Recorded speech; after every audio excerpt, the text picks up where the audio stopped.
The Lion and the Rabbit. A cruel lion lived in the forest. Every day he killed and ate a lot of animals. The other animals were afraid the lion would kill them all. The animals told the lion, "Let's make a deal. If you promise to eat only one animal each day, then one of us will come to you every day. Then you don't have to hunt and kill us." The plan sounded well thought out to the lion, so he agreed. But he also said, "If you don't come every day, I promise to kill all of you the next day." Each day after that, one animal went to the lion so that the lion could eat it. Then all the other animals were safe. Finally, it was the rabbit's turn to go to the lion. The rabbit went very slowly that day, so the lion was angry when the rabbit finally arrived. The lion angrily asked the rabbit, "Why are you late?" "I was hiding from another lion in the forest. That lion said he was the king, so I was afraid." The lion told the rabbit, "I am the only king here. Take me to that other lion and I will kill him." The rabbit replied, "I will be happy to show you where he lives." The rabbit led the lion to an old well in the middle of the forest. The well was very deep with water at the bottom. The rabbit told the lion, "Look in there. The lion lives at the bottom." When the lion looked in the well, he could see his own face in the water. He thought that was the other lion. Without waiting another moment, the lion jumped into the well to attack the other lion. He never came out. All of the other animals in the forest were very pleased with the rabbit's clever trick.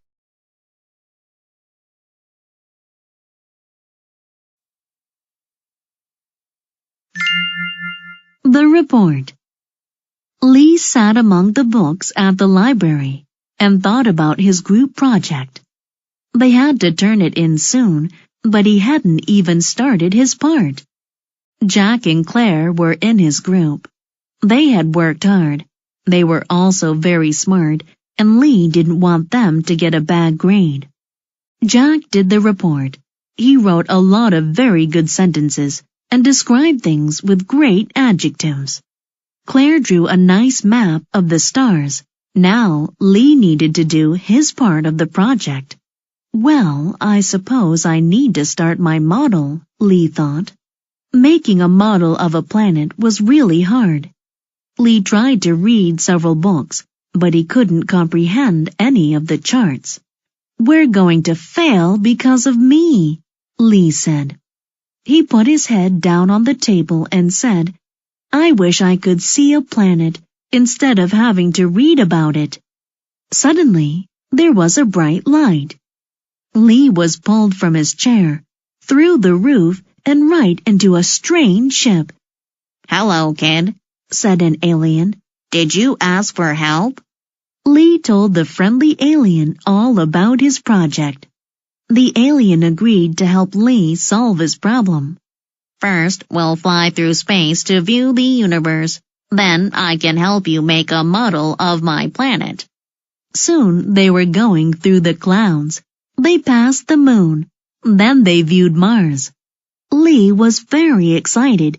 Instead of a bad grade, his group would have the best project ever.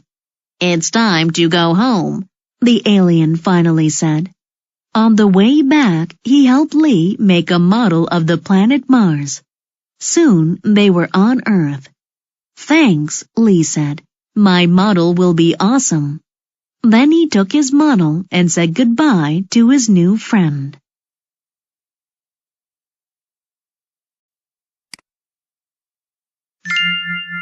The Jackal and the Sunchild. A jackal is a wild dog with a big black back. It resides in the desert. But how did the jackal get his black back? This was how it happened. One day, the jackal saw a girl. She was sitting upon a rock. She was not a normal child. She was a rare and beautiful sun-child. She was bright and warm like the sun. The child saw the jackal and smiled. She said, "Jackal, I have been relaxing on this rock for too long. I must get home soon. But I am slow and you are fast. You will likely get me home more quickly." Then she requested, "Will you carry me home? If you do, I'll give you a gift. This necklace belongs to me, but I will give it to you." The wild jackal agreed. So the sun-child sat on the dog's back. They started to walk, but soon the jackal felt ill. The sun-child was very hot on his back. The heat was hurting his back very badly. "I made a terrible error in judgment," he thought. He shouldn't have agreed to carry her, so he asked her to get off. But she did not. The jackal's back continued to get hotter and hotter. He had to get away from the sun-child, so he made a plan. First, he ran as fast as he could. He hoped the sun-child would fall off, but she did not. So when the sun-child was looking at the sky, not aware of the jackal's next plan, he jumped into a field of flowers. As a result, the child rolled off his back. The jackal ran away. But the sun-child left a mark on the jackal's back, a visible black mark. Ever since his experience with the sun-child, the jackal has had a black back.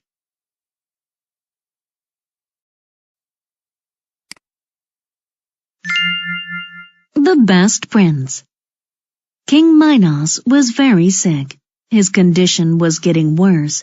He had 3 sons. He loved them all. He had to announce who would become king. 2 of the princes stood waiting outside the king's room. Theseus was the oldest and strongest. He thought his father would make him king. Peleus, the second son, thought differently. He was an expert with weapons. He thought the king would choose him. "When I'm king," Theseus told Peleus, "I'll let you contribute to the defense of our country. You can lead the army." Peleus became angry. "Father knows I'm famous for my sword skills. He'll make me king." "You?" Theseus yelled. "He won't choose you." "The kingdom is mine," Peleus claimed. "Father will give it to me, or I'll use force to take it."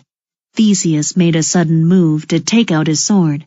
Then Peleus did the same. "Beating me will be a challenge," Theseus said. "Fight me now. The winner gets the kingdom." Peleus agreed. King Minos could hear his sons fighting.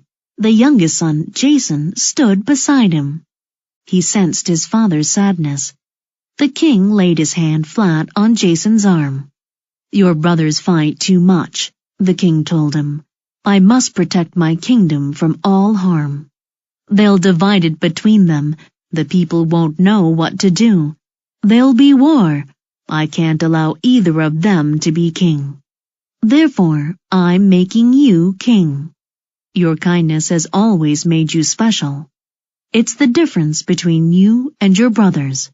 You can bring peace. They can't." Then the king died. Theseus and Peleus heard that their youngest brother was king. They were surprised. They realized that their fighting was wrong. It had kept them from saying goodbye to their father. They agreed to have Jason as their king. He was the best choice.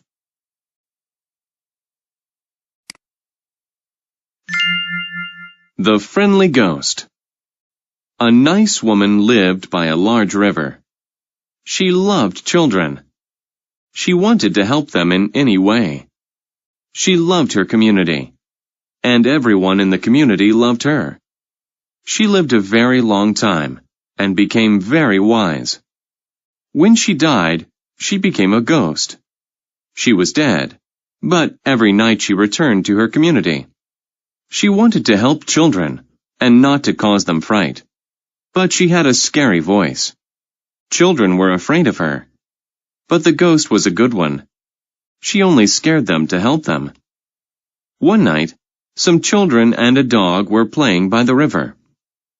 They were having fun with their pet, but they were far from home. Then the weather became bad. It rained and rained. The river was rising. It was very dark.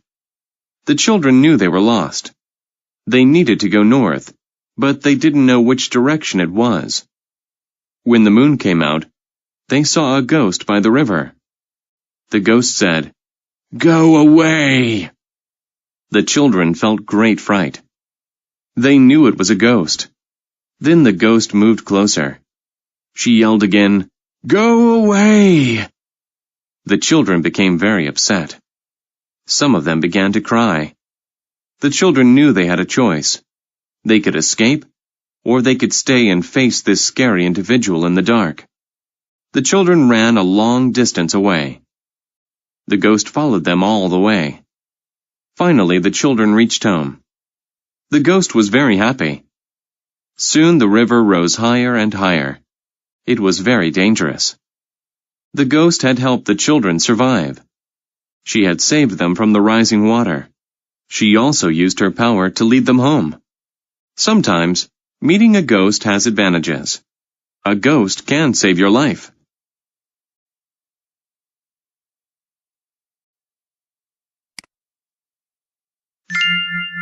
The dog's bell. John's dog was a bad dog. He bit people frequently. John had great concern about this. It was not an appropriate way for a dog to behave.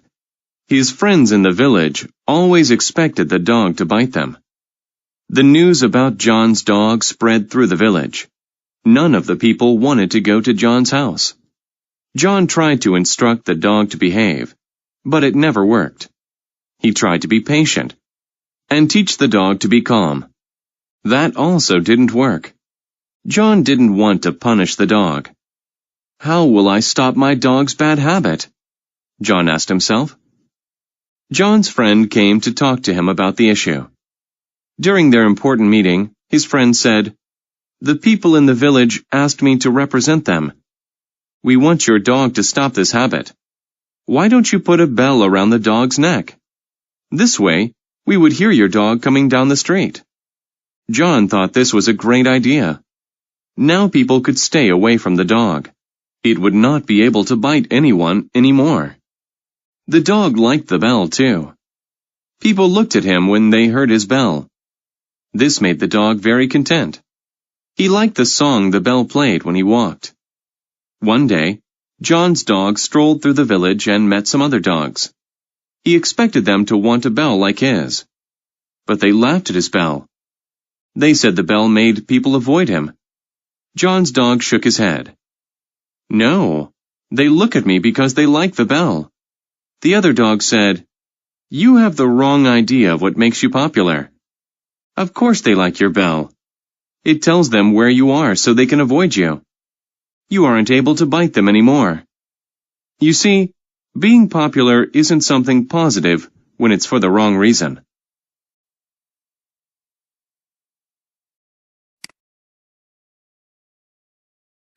The starfish. Last summer, I took a trip to an island. I had a lot of fun. I sat and watched the waves and listened to the ocean. I learned to identify birds. I discovered pretty things and enjoyed the taste of new foods. It was a very nice time. One evening, I took a pleasant walk by the ocean. When the waves came in, many starfish fell on the beach. Some starfish went back into the water, and they were safe. But other starfish were still on the sand. They would die if they did not get into the water. There were many starfish on the beach that night. It made me sad, but I knew I could not fix the problem. I stepped very carefully, so I did not damage them. Then I saw a little girl. She was also sad about the starfish. She wanted to prevent all of them from dying. She asked me if I could perhaps help her. "To be frank, I don't think we can do anything," I said. The little girl started to cry. She sat back against a rock and thought for a while. Finally, the emotion was gone. She stopped crying and stood up. Then she picked up a starfish and threw it into the water. "What are you doing?" I asked her. But she did not answer me. She just threw as many starfish as she could. "You cannot save all of them," I said. She stopped to look at me. "No, I cannot save them all," she replied. Then she picked up a very big starfish and said, "But I can save this one." And then she smiled and threw the starfish as far as she could into the ocean.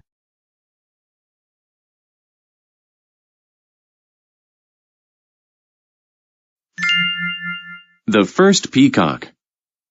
Argos lived in ancient Greece. He was a husband and a proud father. He worked hard and did well at his job. But one thing about him wasn't normal.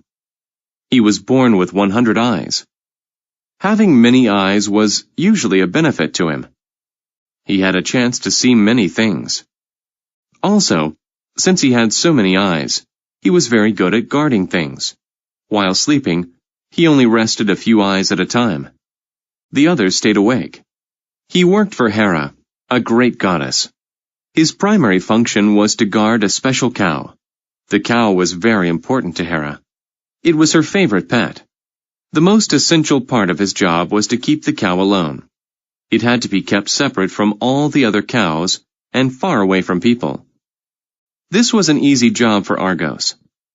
The cow just ate grass all day. But the god Zeus wanted the cow. He wanted to take it away from Hera. He had a plan. He found a great music player. He asked the man to play a beautiful song for Argos. Zeus was certain Argos would go to sleep. The song had an immediate effect. Argos couldn't focus on his job. He fell asleep. Zeus saw this, and he took the cow. Hera was very angry with Argos. She turned him into a peacock. She put his many eyes on his tail. Argos was very sad. Zeus saw how much trouble he had caused Argos. He made another plan. He turned Argos into a group of stars. He wanted Argos to remain in the sky forever. Even today, Argos's image remains there, above the site where all his problems began. We can still see him in the night sky. How the sun and the moon were made. Do you ever wonder where the moon and the sun came from? The Inuit people of Alaska have a theory. They tell a story about a beautiful girl. She was very nice. In contrast, her brother was a mean little boy. One day he proposed something. "We should go to a party," he said. The girl accepted. First, it was necessary for her to prepare. She arranged her hair and put on nice clothes. This required a lot of time. But the girl worked hard, and soon she had success. She looked perfect. They attended the party together. The girl was having fun. Later she walked into the bathroom. Suddenly, the lights were turned off. Someone grabbed her hair and tore her clothes. She ran out of the bathroom. She wanted to know who did this to her.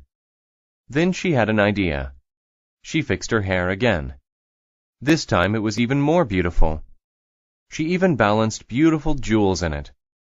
She wanted to encourage the person to grab it again. She put black dirt in her hair. The purpose of this was to catch the person. She went to the bathroom again, and it was the same pattern. The lights went off, and someone grabbed her hair. When he released it, his hand was black. The girl returned to the party. She knew there was only a single person with a black hand. When she saw that person, he was very familiar. It was her brother. He ran into the woods. The girl ran after him. They both carried fire so they could see in the dark. The smoke went into the air. As they ran, they grew. They became huge. Then they went into space. When the girl's fire went out, she hung in the sky. She became the moon, and her brother became the sun. They chase each other forever.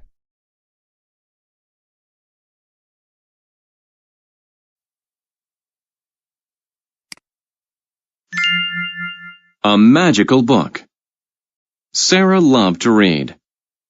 She read novels and poems. She loved the beautiful descriptions and phrases. She loved reading work from poets and novelists. She didn't like video games or technology. She was on the basketball team, but she didn't like sports. Her parents made her play basketball. In fact, Sarah's parents made her do many things, but she didn't want to do those things. She just wanted to sit and read all day. One day, a small book came in the mail. It was for Sarah. The book looked very special. It was printed on sheets of gold. Sarah began to read. The outline of the story was simple. It was about a magical place. Strange things happened there. One example from the book was about a boy who could control people. In one scene, he made his friends tell funny jokes. Sarah loved the book. She read it all the time. Then something strange happened. The book gave Sarah a special power. She could control other people. She was like the boy in the book. During one exam, she made her friend tell silly jokes.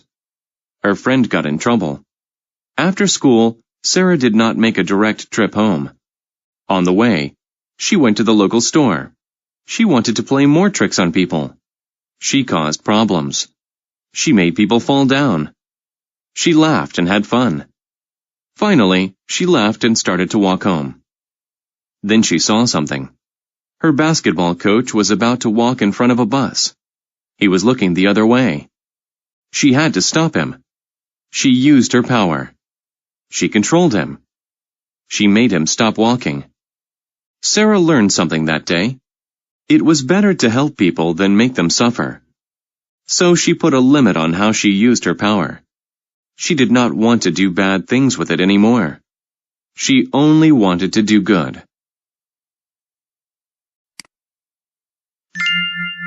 The Farmer and the Cats. Arthur was a responsible farmer, and Maria was a nice lady. But they were poor. They owed the town lord money for their land. One summer, their farm burned. One structure caught fire, and most of the animals ran away. Only the cats stayed. So Arthur and Maria had to bring in their crops without an animal's help. On a fall day, the Lord demanded his money. Arthur asked if the Lord could wait until he brought in his crops. The Lord was angry. He raised his hands high and yelled, "Pay me by the end of the week. If you don't, I will increase the money you have to pay. I might put you in a jail cell." So Arthur and Maria worked until there was blood on their hands. They finished 4 lines of corn and went to bed. But the next morning, 8 lines were finished. "Maria, didn't we stop in this spot here?" Arthur asked. "Yes, that is correct, and the tools were in a different position too," Maria said. They were surprised and happy. That day, they worked hard and finished 5 lines. But in the morning, 10 lines were done. Each day, they did a lot of work. Each night, someone else did an equal amount of work. In a week, the whole field was finished. "Tomorrow I will sell the crops and pay the Lord," Arthur said. But that morning, the crops were gone. A bag was in the middle of the field. It contained money. "Maria, let's see who has helped us work." Through a hole in the wall, they saw a funny sight.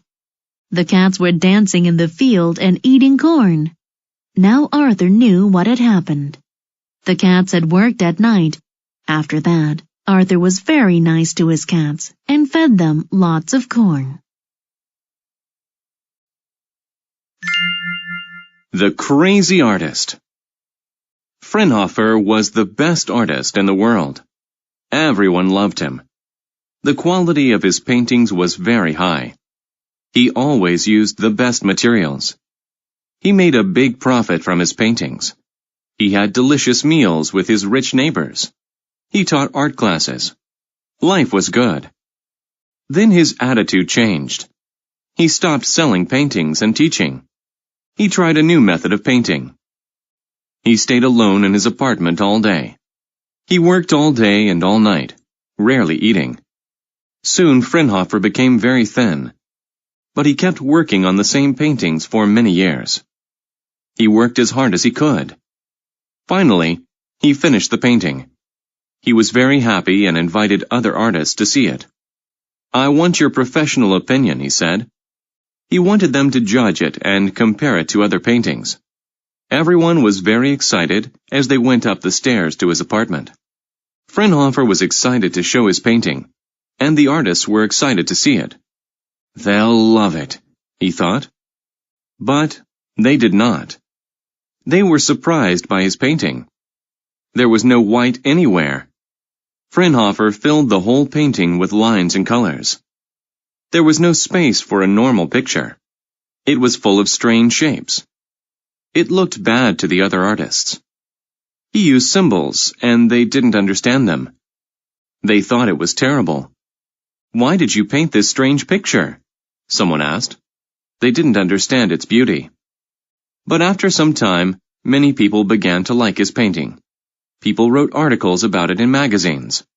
They said it was his best work. They loved his strange symbols. They loved his strange colors. Fraunhofer's painting reminded everyone that just because something was new didn't mean that it was bad. He also helped them to realize that sometimes it takes people a little time to understand great things.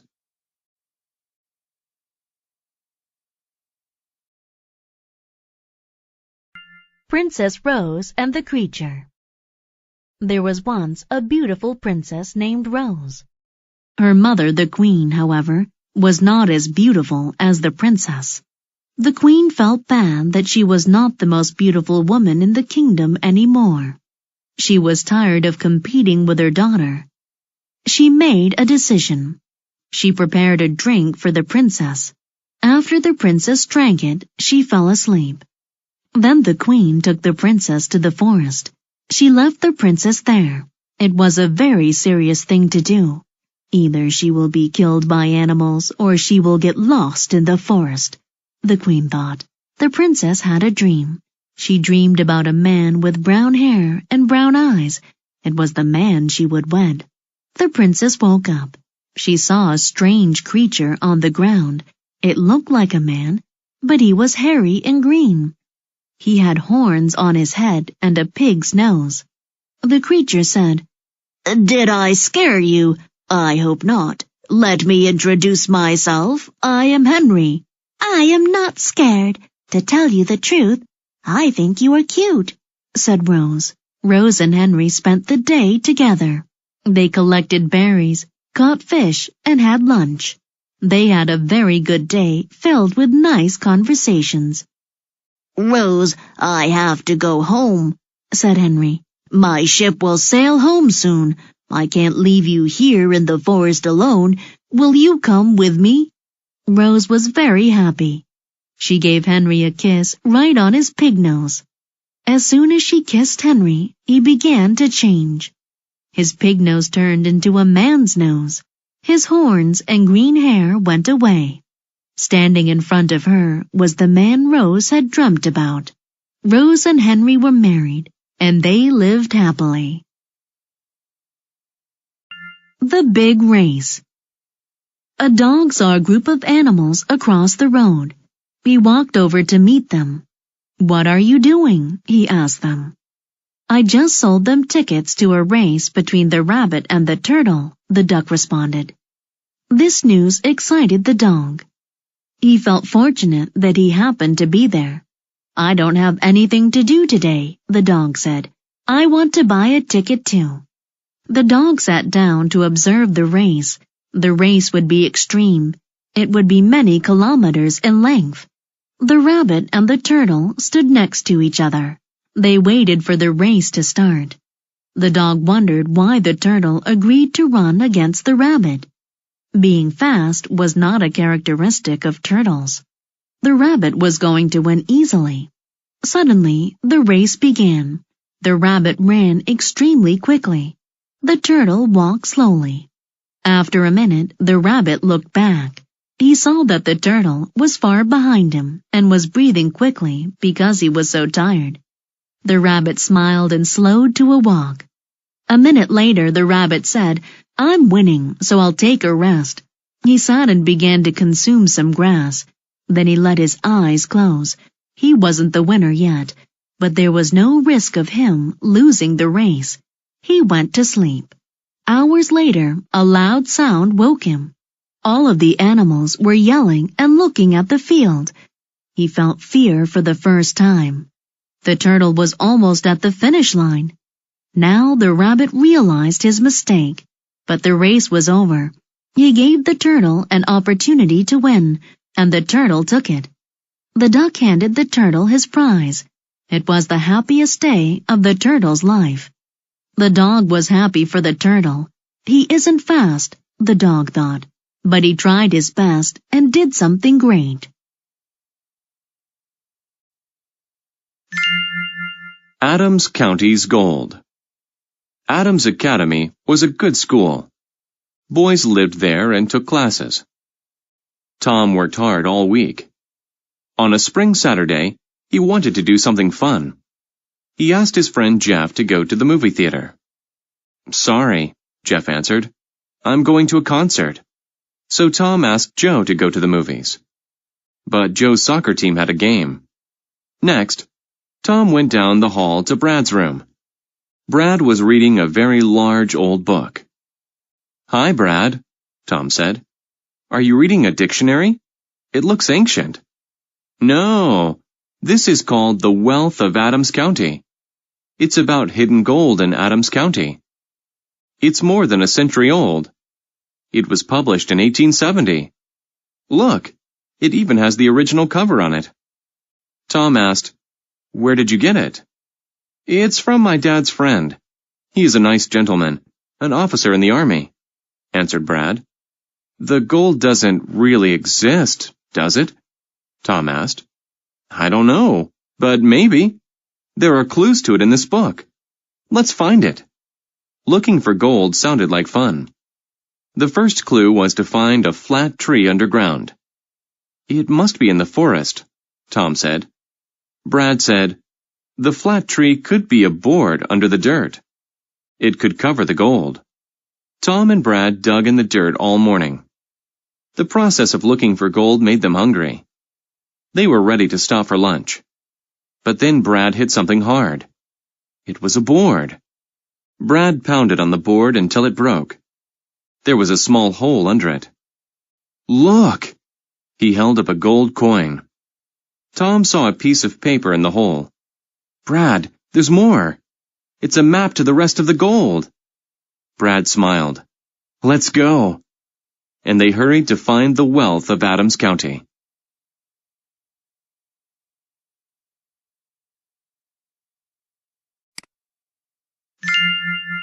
The race for water. There was a town next to a river. The people there had a lot of water, but they wasted it.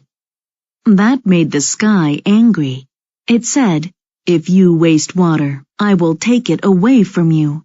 But the people didn't listen. When the season changed from spring to summer, the clouds disappeared. The bright sun was hot and made the river dry. There was no water available. People asked, "When will the rain fall?" The sky's response was, "You don't appreciate water. You waste it, and now I will never make rain again." A boy determined that this wasn't fair. He thought of a solution. He asked the sky to race him. He said, "If I get to the top of that hill before your rain can form puddles, you must fill our river." The sky laughed. "Little boy, I am the sky. I am above everything else. You cannot beat me." But the boy knew he would win. When the race began, the boy ran forward. The sky started raining on the hill, but puddles did not form there. When it rained on the hill, the water went down. The sky kept raining. The water flowed down into the river. When the boy reached the top of the hill, the river was full. The people began to celebrate. It was the highest level the river had ever been at before. The sky was angry. "A boy can't beat me. I won't fill your river," it said. Now the boy laughed. "It doesn't matter whether you want to fill it or not," he said. "You already did." The sky looked at the full river. "You tricked me," it said. It asked the people, "Do you appreciate water now?" "Yes," they said. "We won't waste it." That is how a lone boy saved his town and won the race for water. Archie and his donkey. Old Archie needed some money. He decided to sell his donkey. So he and his son Tom went to town. It was situated many miles away. Soon they met a woman. "Where are you going?" she asked. "To town," said Archie. "Any smart person would ride the donkey," she said. "What are you implying?" Archie asked. "I'm very smart." Archie wanted to look smart, so he climbed onto the donkey. Then they continued in the direction of the town. Further along the road, they met a farmer. "Hello," said Archie. "We want to sell this donkey. Do you want to buy it?" "I don't need a donkey," said the farmer. "But if you want my advice, don't ride it. The donkey needs to be in good physical condition." "Good idea," said Archie. "Tom, I want you to ride it. You're lighter." "Neither you nor your son should ride it. It looks very tired. You should carry the donkey," suggested the farmer. "You're right," said Archie. "Come on, Tom. We'll carry it for the final few miles." The donkey was very heavy, and they couldn't maintain a good speed. They didn't arrive until late in the evening. At last, they walked into the town. But there they attracted the attention of some teenage boys. They laughed at Tom and Archie. They started to throw stones at them. The donkey reacted by kicking. Tom and Archie dropped the donkey. It fell on the ground, and they ran away. Archie lost his donkey. He went home with no money. What does this story teach us? We cannot please everyone in our society. Don't take everyone's advice, but set your own standards. Prove to everyone that you can make decisions by yourself. Otherwise, you may end up with nothing at all. Joe's Pond. Joe made the world a better place. He got the idea to do that at school. He watched a video there. It was about a factory. This factory produced a lot of trash and put it in a river. The trash and water were a bad mix. People populated the area by the river and drank its water. This made them sick. Many of them needed medicine and made regular visits to doctors. But the video wasn't all bad news. It showed ways to pick up trash and why it's important to do this. It said people can make a difference to their environment. The video's important features made Joe associate trash with hurting people. One day, Joe walked through a park. He recognized some of the problems from the video. One instance of these problems was the trash in the pond. It was full of plastic cups. There was too much trash. Joe didn't want it to hurt anyone. He told his grandfather about the park. His grandfather said, "You know, it's a tradition in our family to help people. That's why we give food to poor people. Maybe you can help people by cleaning the park." Cleaning the park would involve hard work. Joe decided to organize a group to help him. He chose a wide area of the park. It had the most trash. He asked his family and friends to come. On Saturday, he gave everyone a sharp stick. They wondered why.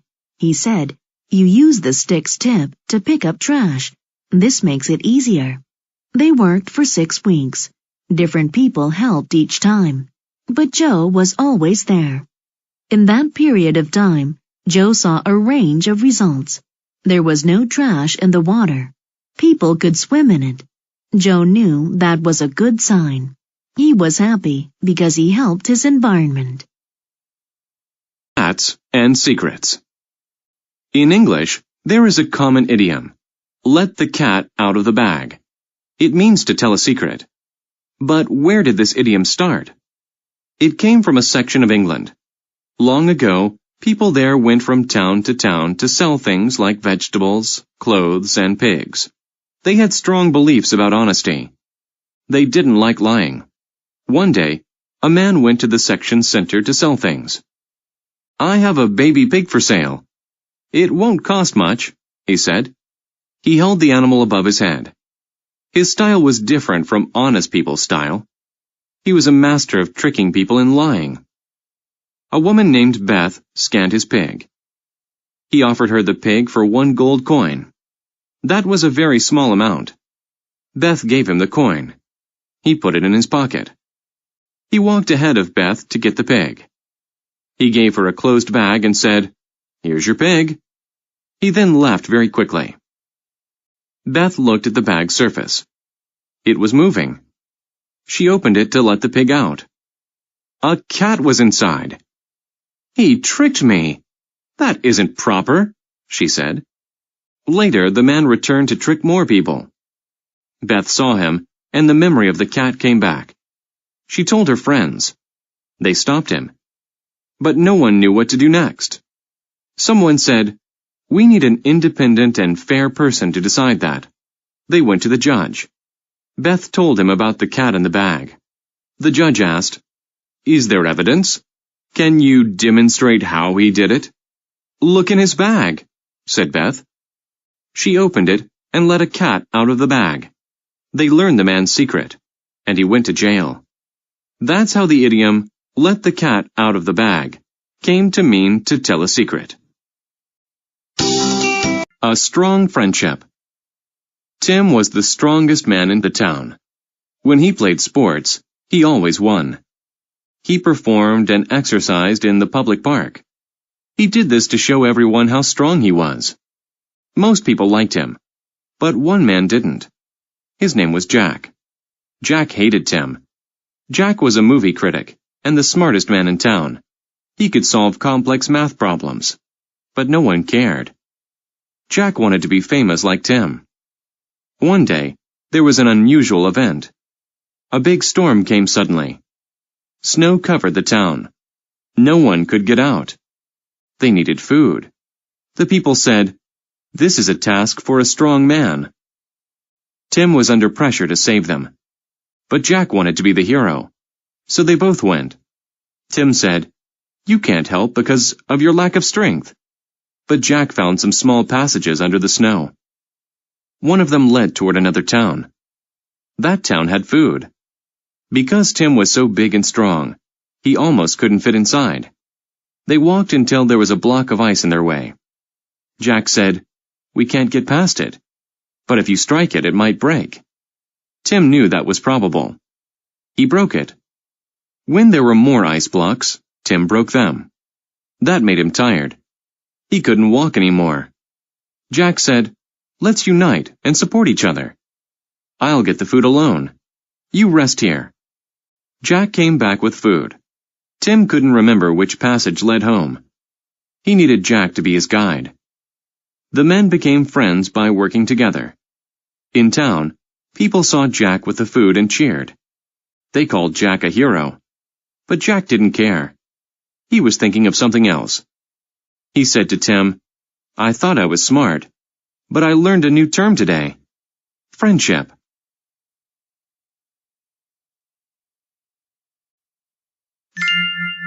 The Spider and the Bird. There was once a very big spider. If a bug got into his web, he would examine it.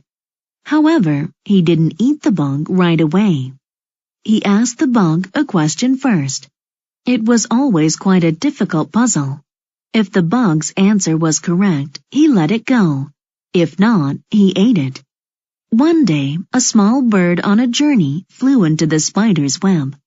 The spider couldn't imagine eating a bird. It was so big. But his hunger was too great. He said to the bird, "If you cannot give me a specific answer, I will eat you." The bird laughed. "I could eat you." But the bird was actually scared. She had used all her energy trying to get out of the web. And a spider's bite can be very effective in killing animals. "Please don't eat me," the bird said. "I would rather make a deal with you." "Okay," the spider said. "If your answer is right, I will let you go. If not, "You must give me a gift. It must be something of great value." The bird said, "You can pick anything you want to eat. I will find it for you." The spider agreed. "Where can you take a trip to the coast, the desert, and the mountains at the same time?" the spider asked. The bird asked, "Does this place have earthquakes?" But the spider did not say anything. "I can see those places when I fly. Is the sky the right answer?" "False," said the spider. "The answer is Hawaii. Now you must find some bugs for me." The spider climbed on the bird's back. They flew and ate bugs together. They took a tour of the forest. Then the bird took the spider home.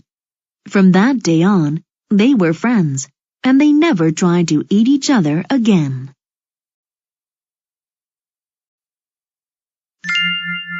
The party. Cody's family moved to a new house. His dad got a new job as a professor. Cody liked his new town, but he missed his grandparents. For his birthday, Cody wanted to have a party. His dad said, "Yes, we could even have a band play." On the day of the party, Cody woke up and rushed to get ready. He started to check his list of things to do. He was so excited. But then he noticed something terrible. There was snow on the ground, and lots of it. "Dad," he yelled, "how can the band play their instruments outside?"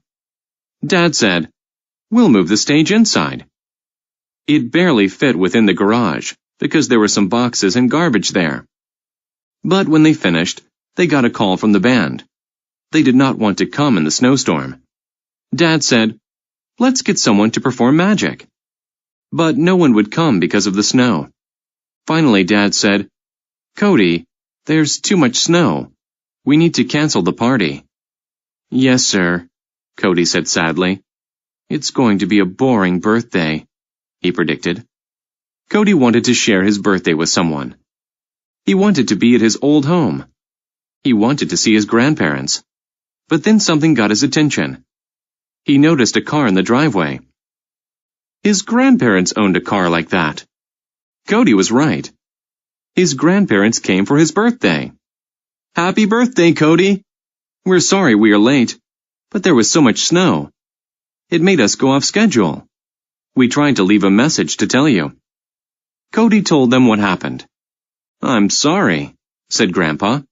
"I was sad," Cody said. "But I'm not anymore. I'm so happy to see you." Dad brought out Cody's birthday treat. It was his favorite type, a sundae with whipped cream on top. Then Cody told his grandparents about the new town. It was his best birthday ever. How the world got light. The president of Darkland was a pig, a very bad pig. He was a pig of major importance. He was rich, and he had a lot of strength. But he was mean to all the animals in Darkland. He kept all of the world's light in a bag. He preferred to keep the world cool and dark. He wanted to stop the progress of the city. The animals couldn't work in the dark. He didn't have any respect for them. "Light is too good for them," he said. "Only I should have light." But the animals needed light, so they decided to hold a competition. They wanted to find the smartest animal in Darkland. That animal had to steal light from the president. They advertised the competition everywhere. All the animals came. The animals all showed off their skills. The audience watched and then voted for the animal with the most knowledge. The winner was a tall bird named Raven. They assigned him the job of getting light. The next morning, Raven ate breakfast and then left his home. "How will I gain light from the president?" thought Raven. He needed to trick the president somehow. Then Raven had an idea. Raven could make his voice sound like anything. Raven walked up to the president's door. He made the sound of a crying baby. He cried very loudly. Soon the president opened the door. "Be quiet," the president yelled. Right then, Raven quickly made his move He flew by the pig and found the soft bag. He took it outside. The sun was inside the bag. Raven flew high and put the sun in the sky. The president was very mad. Raven tricked him. But the other animals were very happy. At last they had light, all because of Raven's smart thinking.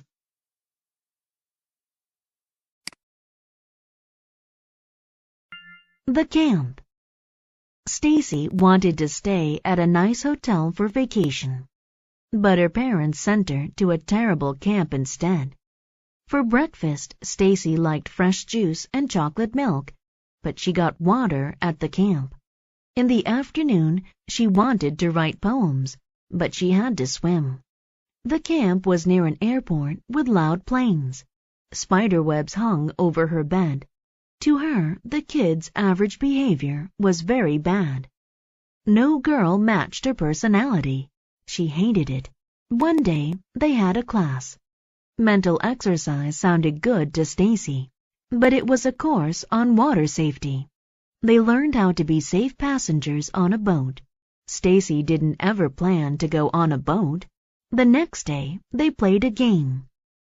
There were a red team and a blue team. Stacy was on the blue team. Each team had to try to remove the other team's flag from a pole. They also had to use water guns. "I'm not much of an athlete," she said, but she still had to play. Stacy took a water gun and looked for somewhere to hide. A boy said, "Stacy, you advance to the middle. I will go right. Those two will go left." Stacy still didn't want to play. She walked into the forest and saw a red team player coming. Stacy hid behind a tree and then jumped out and shot the other player. "This is fun," Stacy thought. Several minutes after advancing further, Stacy saw the red flag. A red team member was watching over it. She shot him with her water gun. Then she lowered the flag and ran back to her team. "I got it," she yelled. The blue team won. Stacy was the hero. For the rest of the week, Stacy had fun. She even made new friends.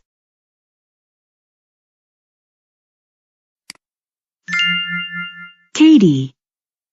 I first met 8-year-old Katie on a rainy afternoon. I was a nurse at a hospital. The clerk at the desk told me about Katie. She was there because she felt a lot of pain. The doctors located a problem at the base of her brain. I knew she was special even before she got better. I'll always remember Katie as a hero. When I entered Katie's room, she was not in her bed. She was in a chair next to Tommy, a little boy. Though Katie did not feel well, she was playing with Tommy and his toys. It took a lot of effort for her just to sit in the chair, but she played with Tommy because it made him happy. Katie was always smiling and never appeared to be in pain. She refused to just lie in bed. One day, I found her painting a picture. Later, she gave it to one of the older patients. Another day, she went outside to get flowers for another sick little girl. Katie made everyone smile. The doctors hurried to fix the problem in Katie's brain. The operation was successful. The doctors informed the hospital staff of the good news. Katie was fine. She soon felt excellent. She got better and was able to leave the hospital a month later. I have had a long career as a nurse. I have met many patients. However, I have never met another girl like Katie. Even after she got well, she still came to the hospital. She played various games with the young patients. She read many books to the older patients. Katie's kind heart helped her get better so quickly. She is a hero to me and everyone else at the hospital. A better reward. Jenny delivered food for a restaurant. She read the newspaper and said, "Uh-oh. There was a story about a thief. He stole food, and no one had seen him. Even the police couldn't catch him." Jenny was a little scared. She worked close to that area. The newspaper included a message from the police. If anything strange occurs, call us. If you help us to catch the thief, you'll earn a reward. Jenny talked to Jim. He managed the restaurant. Do you know about the thief? Yes, he said. But he steals more than one person can eat. And why haven't the police stopped him yet? It's a mystery. If you see him, contact the police. Don't run after him. Jenny drove to a customer's house. She left her car and opened the gate to the house. But then she heard a noise by her car. She yelled, "Thief!" She wasn't scared. She wanted the reward. She did the opposite of what Jim told her to do. "Hey!" she yelled. "Get back here!" She set the food on the ground and ran to her car. But the thief had already left with the food. Jenny followed a noise around the corner. She was amazed. She saw a dog and some puppies. They were eating her food. They looked thin and scared. The actual thief is just a dog. She's feeding her puppies, she said. That's why she steals so much food. Jenny felt bad. She tried to comfort the dogs with another plate of food. Then she took them back to the store. Everyone there took a puppy home. Jenny called the police. She told them there was no real thief. Jenny didn't do it to receive the reward anymore. She said, "It was just a dog. But there's no charge for catching this thief," she said. "My new dog is a better reward."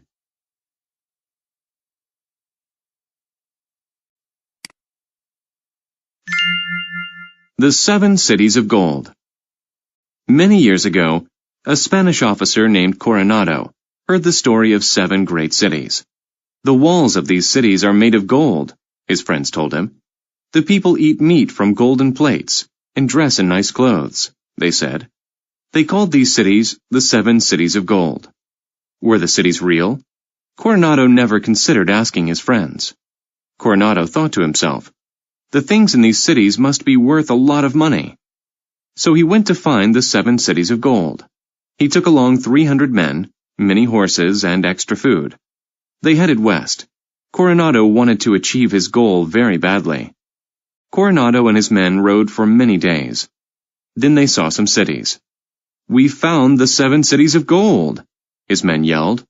But Coronado wasn't happy. He had a different opinion. "These can't be the 7 Cities of Gold," he said. "Look, they're made of dirt." Coronado was right. The cities weren't bright and golden. They were dirty and brown. The people didn't eat meat from golden plates.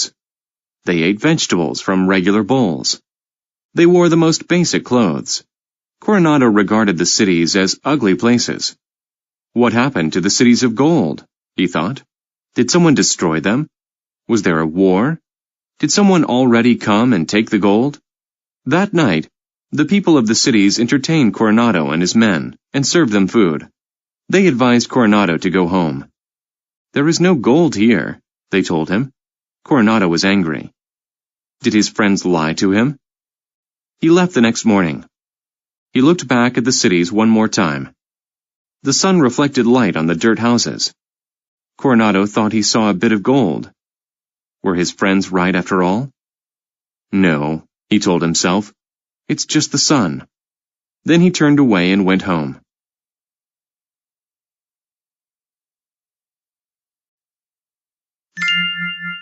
Shipwrecked. Simon Yates was a lawyer. He helped many people. However, he was not a nice man. His policy was to help only rich people. He didn't bother about social injustice. He made a lot of money, but many people didn't like him. Even people on his staff didn't like him. They wanted bad things to happen to him. In fact, they were glad when he got into trouble. Simon had a very bad day. He did many things wrong and lost his job. Soon, he didn't have any money. His wife, Mrs. Yates, began to have doubts about him. Simon wanted to start a new life. He planned to leave the country. He mentioned his plan to the captain of a ship. The captain was exploring the world. The captain felt bad for Simon and said, "I will take you to foreign countries." They left the next day. Near the conclusion of their international trip, the weather turned bad. A wave pushed Simon off the boat, but he was alive. He swam toward an island. After a long time, he got there. At first, he was upset. He was lost and alone. "I'll never go home again," he thought. He had a lot of problems, but he survived. He built a house in a tree. He lived on a diet of fish. He made tools from wood and bones. He made a cup to drink rainwater. Slowly, he learned to be happy on the island. He swam every day. He had trouble sometimes, but he always found a way to fix the problem. Life was simple. He liked it. Finally, people on a ship saw Simon on the island. They wanted to take him home. But Simon was happy. He gave them a long speech about life. He said he wanted to stay. He liked his new simple life more than his old life. The Little Red Chicken. A little red chicken had a store in a small town. She sold many different items to people in the town. The people loved her products. One day, a cat came to her property. He saw the sign that indicated where the chicken store was located. He wanted to purchase bread, but the chicken store was almost empty. She had only a bag of wheat. "You can use the wheat to make bread," the chicken said. "No, I don't want to work," the cat said. "I just want to buy bread." The cat became angry and left the store. Later, the little red chicken saw the cat in a crowd. "I will help you make the bread," she said. But the cat treated her badly. He did not even communicate with her. He did not want to do any work, so the chicken decided to make the bread. She selected the exact amount of wheat to make fresh bread. She used a stone to pound the wheat to get it ready. Soon, her bread was ready. The cat came and saw the bread on a dish. "Give me some of your bread," he said. "No," said the little red chicken. "You did not help me make the bread, so you shall not have any to eat." The cat argued with the chicken.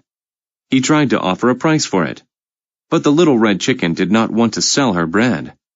"Don't depend on others to do work for you," said the little red chicken. "Then how will I get bread?" the cat asked. "I recommend doing some work," said the little red chicken. "Use a tool to plant your own wheat. When it grows big, you can gather it and make your own bread. You need to learn to do work for what you want."